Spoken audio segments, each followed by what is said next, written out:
All right, well, there are some brand new Fox News polls revealing Hispanic voters could be up for grabs in 2024 as President Biden loses a stunning 17% of support among Hispanic voters compared to the last election. The Libre Institute is always closely watching these polls and will be holding an event discussing the Latino vote next month. Their president, Daniel Garza, joins us now to discuss. These are numbers, Daniel, that, I mean, you and I worked many years together in the past looking at the Hispanic community.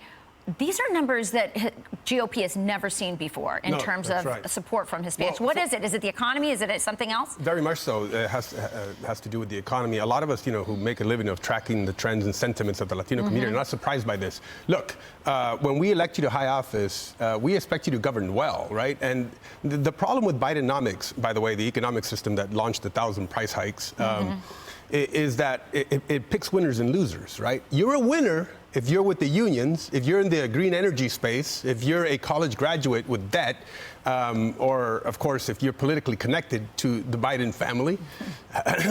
But, of course, the folks that are facing the full brunt of the economic pain are those in the working class, and Latinos make up a big chunk of that working class. And so we are reacting to the economic pain that we're seeing. And that's why you have these poll numbers. You see the numbers. I think you're 100% right that the economy is the #1 issue, but you're also seeing Hispanic poll numbers go up as Trump is every time there's an indictment. I always say that it's not shocking to Latinos to see the political power imprisoning their opponents. That actually seems kind of familiar to us. That's right. Throughout Latin America and Mexico, of course, we've lived the corruption, with our eyes wide open, and we're starting to see some of that where it is getting gaudy. After like the 5th indictment on Trump, this is, of course, political theater, but at worst, it is a violation of Donald Trump's 14th Amendment rights, which is due process and, of course, equality under the law. In our Supreme Court, just, in Washington, D.C., right above it, it says equal under the law. And when you do selective justice, it serves no justice at all. And so there is, I think, this is repellent, appalling to the Latino community, and they are reacting viscerally to this kind of corruption that we're seeing. There's no question about it. The Democrats are working really hard to pick who the Republican presidential nominee.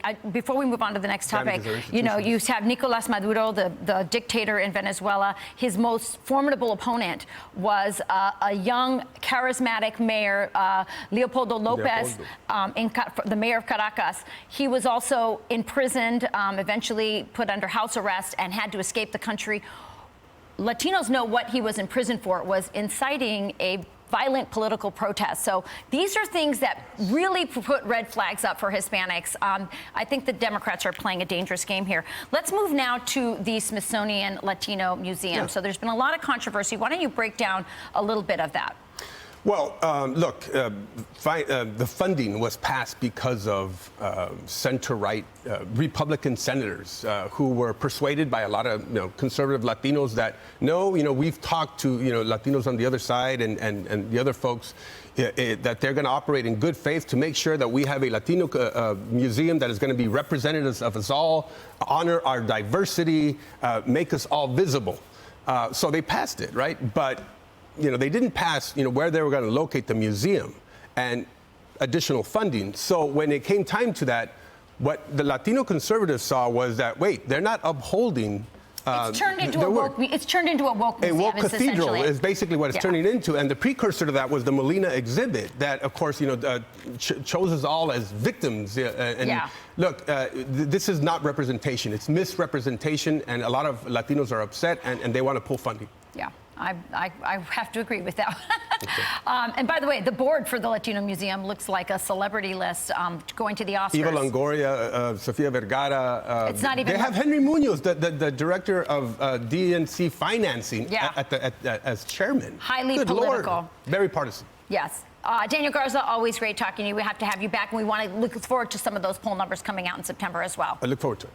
I'm Steve Ducey. I'm Brian Kilmeade. And I'm Ainsley Earhart. And click here to subscribe to the Fox News YouTube page to catch our hottest interviews and most compelling analysis.